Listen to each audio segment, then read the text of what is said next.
గుంటూరు గుంటడు భలే భలే గుంటడు నాకేంటి నా మాట జవదాటితే దోలు తీరుద్ది అంటున్నా. అంటే జవదాట మాకే నా మాట ఇట్రా నువ్వు జవదాట మాకంటే ఒకప్పుడు ఉంగరాలు తయారు చేసేవాళ్ళు చూడి.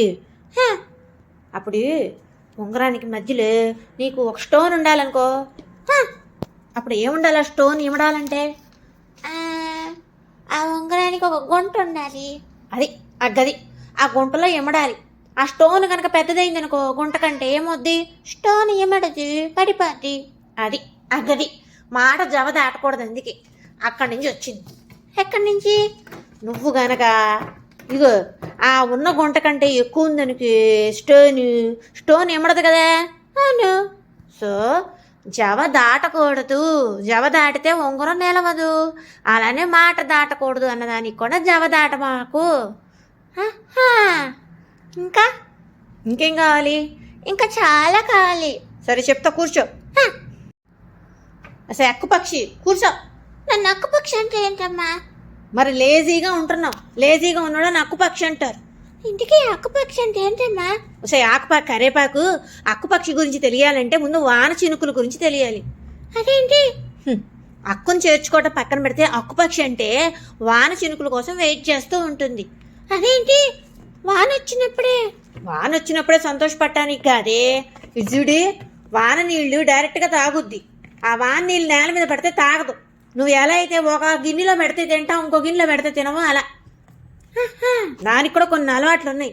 అది చూడు, వాన కోకిల చాతక పక్షి అంటారు. అక్కు అంటే చెస్ట్. ఇప్పుడు నువ్వు మంచిగా తిన్నావు అనుకో చెస్ట్ చక్కగా ఉంటుంది. నువ్వు సరిగ్గా తినదనుకో చెస్ట్ బక్క చిక్కిపోతాను. అది అక్కు అంటే చెస్ట్ బక్క చిక్కిపోయి ఉంటుంది దానికి. అదేంటి? వాన నీళ్లు కోసం వెయిట్ చేస్తూ ఉంటుంది వానాకాలం వచ్చే వరకు.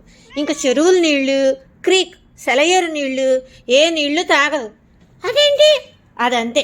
అది అక్కుముండ, అక్కు పక్షి అందుకత్తే. కానీ అది ఎన్ని సొల్యూషన్స్ ఉన్నా ఆ సొల్యూషన్స్ దగ్గరికి వెళ్దాం.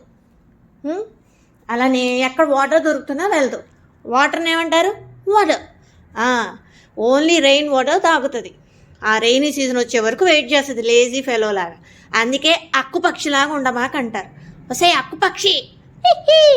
అక్కు అంటే చెస్ట్. అది వానాకాలం వాన నీళ్ళ కోసం వెయిట్ చేస్తూ ఉంటుంది. అప్పటి వరకు నీళ్లు తాగదు. అందుకే దాని చెస్ట్ ఏమవుతుంది? అక్కు అంటే చెస్ట్ పల్చగా అయిపోద్ది, బక్క చిక్కుపోద్ది.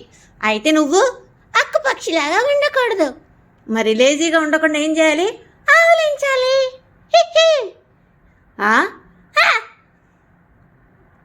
ఇంత అందంగా నేను బొమ్మలాగా అక్కు పక్షి. నేను లేజీ కాదు, చాలా యాక్టివ్.